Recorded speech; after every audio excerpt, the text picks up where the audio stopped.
So this is a project that I did on the Miami River. And you can see it branches in many different directions as we move closer to ground level. That there's, continues to kind of branch as we go. I collaborate with a guy by the name of Greg Almer who provides theory, and I kind of apply what he's doing in the theoretical realm. So here this is split up into 3 zones. They kind of go the length of the Miami River, which is about 5 miles long. Goes right through the center of downtown Miami. And it was once the center of U.S. Caribbean trade. But most of the shipping has gone off to the port of Miami out here at this artificial island. Is Greg a political theorist, or? He's I would say a theorist of emerging media. Mm-hmm. Okay. Yeah.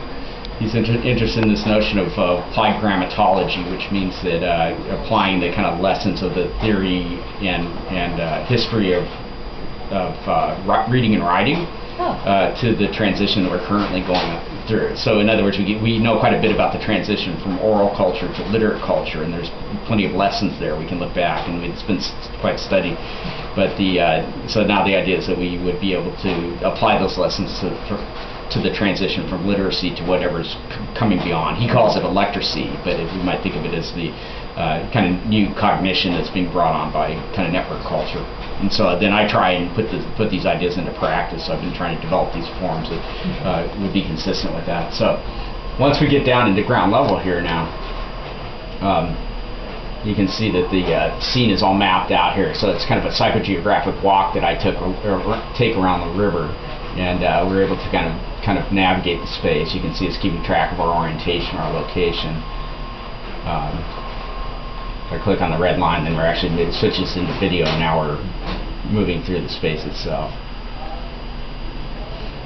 The place kind of unfolds, the narrative unfolds. So it's also an experimentation in non-linear narrative. Mm-hmm.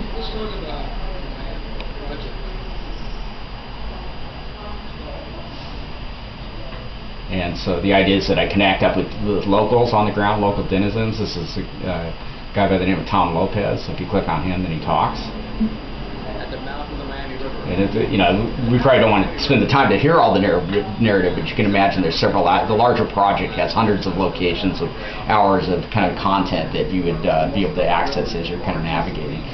And so although this work was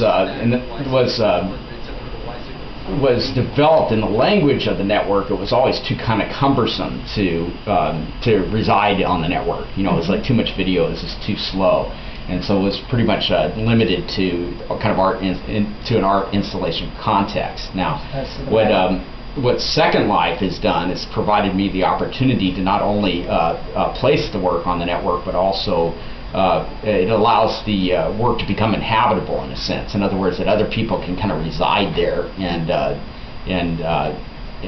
meet and interact and experience work simultaneously from anywhere in the world. Mm-hmm. So keep adding as I get to travel to new locations. I have this kind of methodology where I go out and experience the place using this combination of panoramic photography with digital video, and so it's a way of kind of moving through the space and trying to think of that as the idea of moving through a space being an act of reasoning somehow. So not only interested in the kind of story that the place has to tell, but try and get at the mood of the place, the way that the place is internalized. So see that how people kind of graph and map their own memory experiences into a particular location. And it's kind of an ongoing project, so it'll kind of continue to grow.